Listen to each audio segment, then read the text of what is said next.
Hey, what's up guys? Welcome to Daily Dose of Aviation. Make sure to press the subscribe button and click the notification bell so you can continue to be updated about the Daily Dose of Aviation.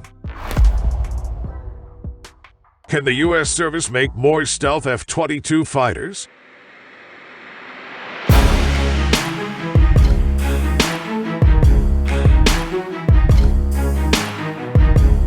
China and Russia both fly fifth-generation fighters, so it would make sense to produce as numerous F-22s as possible to fight these pitfalls, which would mean long idle product lines.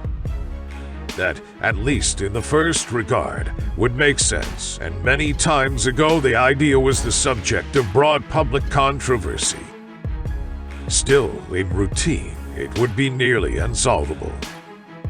The F-22 is precious, and $74 billion was invested in the fighter during its operation.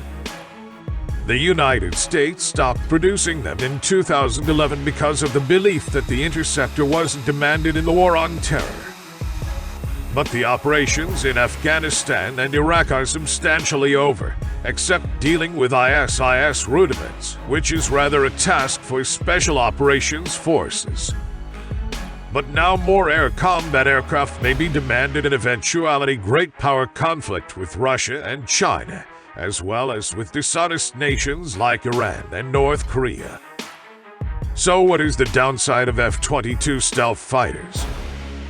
Although the F-22 is an amazing fighter jet, the jet has numerous challenges.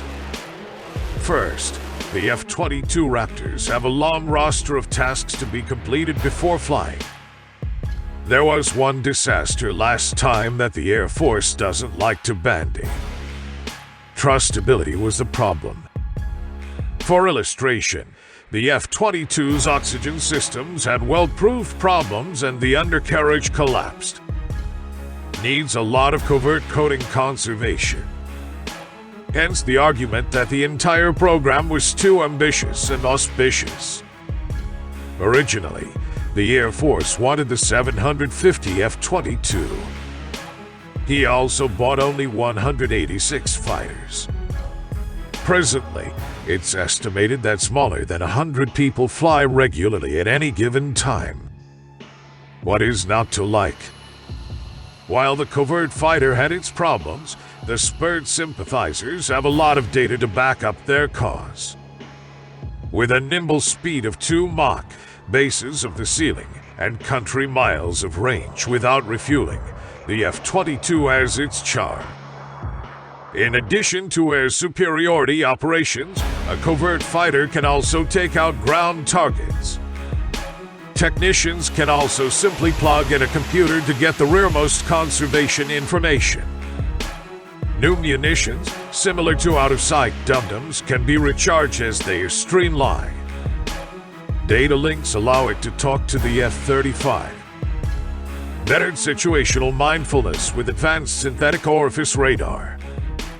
Also, there's a clear record of perfection that cannot be questioned. In the post-war wargame, the F-22 dominates the airspace it flies in, taking out everything it comes near to in dissembled combat.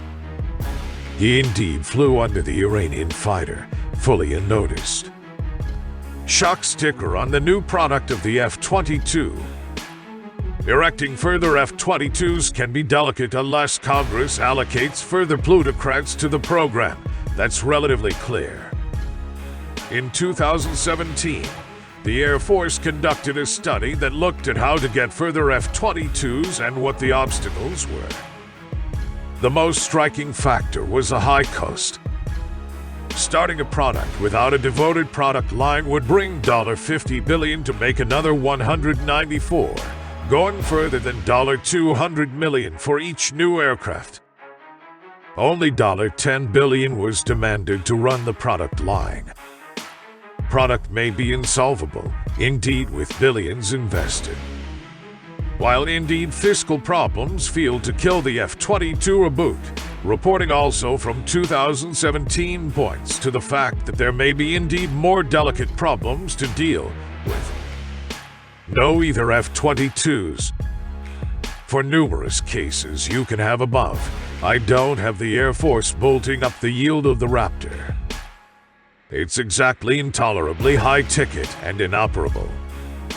And don't neglect the Air Force's drive for a sixth invention soldier that will take moment and finances easily. Consequently, the F-22 will presumably brief held down to the number of jets that currently exists.